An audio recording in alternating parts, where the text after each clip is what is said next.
নমস্কার, আমি দীপান্বিতা রায় আপনাদের সঙ্গে রয়েছি। আজকে শীতলা পুজোর মাহাত্ম্য নিয়ে কিছু কথা আপনাদেরকে শোনাতে চাই। পরবর্তীকালে এই প্রত্যেকটি কথোপকথন আপনারা আমার গ্রন্থে পাবেন সেই আশা রাখি।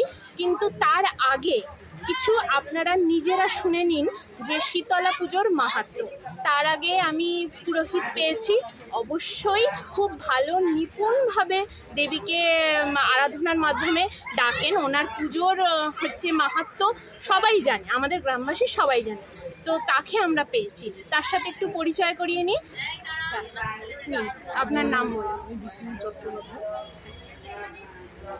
এখন এখানে শান্তি সংস্থান এখানে যে শীতলা পুজো চলছে আর কি, তার সঙ্গে চণ্ডীপাঠের সঙ্গে সংস্থান, পঞ্চাঙ্গ শান্তি সংস্থান, পূজা পাঠ চলছে। আমি এখন শিব পূজা নিয়ে বলছি। আরও সব ব্রাহ্মণরা ওনারা আছে, ওনারা বিভিন্ন জায়গায় আসনে বসে বিভিন্ন পূজা পাঠ করছেন। ভেতরে শীতলা ঠাকুর ওখানে পূজা পাঠ চলছে, ভেতরে সংকল্প পাঠ চলছে। সংকল্প হয়ে গেলে তবে নতুন মন্দির প্রতিষ্ঠা পূজা পাঠ শুরু হবে।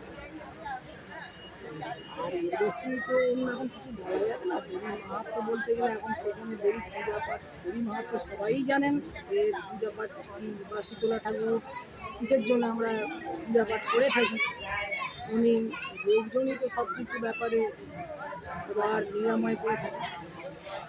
আচ্ছা, দেবীর মাহাত্ম্য নয় আপনারা গ্রন্থে পেয়ে যাবেন। আমার যে আগামী যে গ্রন্থগুলো আসবে দেবীর মাহাত্ম্য নিয়ে, শীতলা দেবীর মাহাত্ম্য নিয়ে, তাতে পেয়ে যাবেন। কিন্তু তার আগে আমরা একটু জেনে নেব এই পুজোটা তবু আনুমানিক আমরা সঠিক বলতে পারবো না, আনুমানিক কত বছর ধরে। উনি বলেই দিয়েছেন যে 150 বছর, মানে 60-100 বছর চলছে। এবার একটুখানি ধরে নিই যে এই পুজোটা কোন পরিবারের পুজো? এটা ব্যানার্জি বাড়ির পরিবারের পুজো।